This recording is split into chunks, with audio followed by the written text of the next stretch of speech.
This is Professor Vera Gorbunova from Biology Department, University of Rochester. And this is my colleague, Professor Andrei Siluanov, also from University of Rochester. And we are going to tell you about the study that we just recently published in Aging on the sensitivity of primary fibroblasts in culture to atmospheric oxygen. So we are both working on aging for many years, and also questions of senescence. And the approach we are using for many of our studies is to compare species with different lifespans.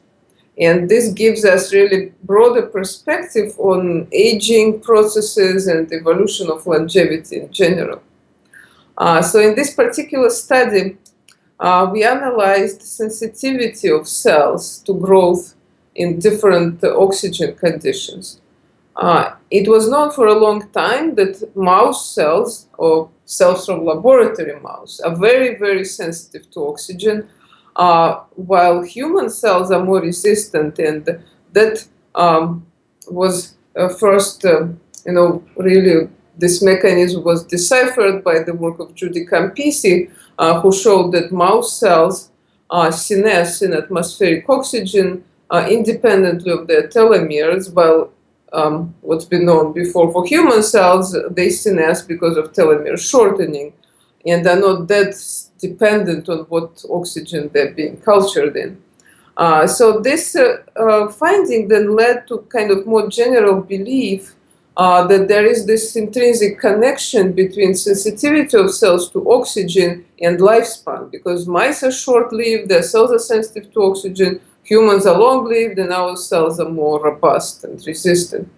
But we wanted to test if that's actually true, because just basing everything on these two data points just wasn't satisfying. So that's why we undertook the study. We had a collection of 16 species of rodents with lifespans ranging from 3 years to 30 years. And we cultured all of them in 3% oxygen and 20% oxygen, and we recorded for how fast they grow. Also for mice and rats, we had cells from laboratory strain that's commonly used, and then we had cells from animals that were captured in the wild, or in a cafeteria or some places where these rodents can live. So the results were very unexpected.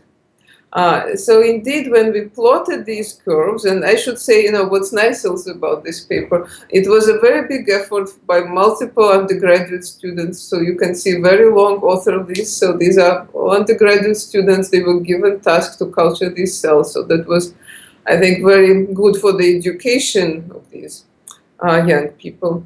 But then once we pulled all the results together, we didn't see any correlation with lifespan of the animal, which was a big surprise.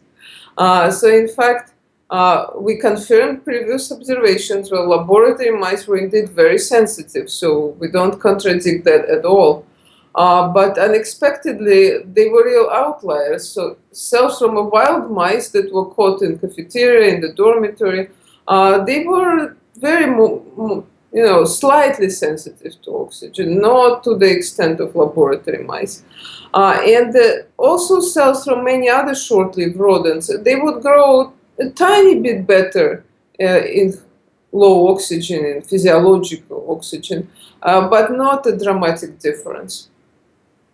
And again, overall, no correlation to lifespan. The opposite, we saw that there were some species that grew almost identically, and there were many long-lived species that really didn't care about oxygen concentration, while some of the longer-lived ones showed a difference, again, not as big as laboratory mice, but it was significant. So we started thinking that it's actually all a lot more complicated. It's not just, well, you are short-lived and you are sensitive. There may be sort of biphasic relationship where there are some, like laboratory mice, they just very sort of have very sloppy repair systems. Their cells are sensitive. Then we have some shorter-lived animals that are, maybe they can repair kind of okay, and they don't care if they make mistakes because maybe for them it's not so critical considering their short lifespan.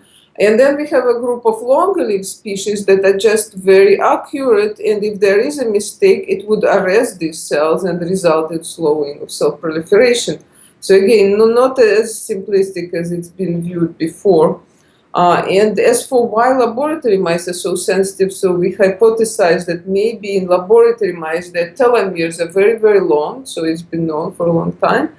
And perhaps they serve as a sink to oxidative damage, making these cells more sensitive, while those mice that are caught in the wild, their telomeres are about 3 times shorter.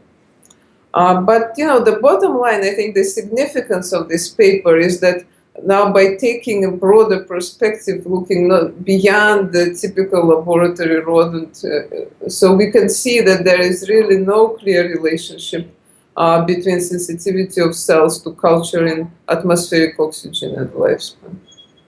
Would you like to add? I would like just to add that this project started as an in-house project because we are growing multiple cultures or cell cultures from different rodent species. And in order to find the best condition to grow some beaver cells or chipmunk cells, nobody grew those cells before, we tried to use a different concentration of oxygen. And we found actually these big differences for some like laboratory mice and wild type mice.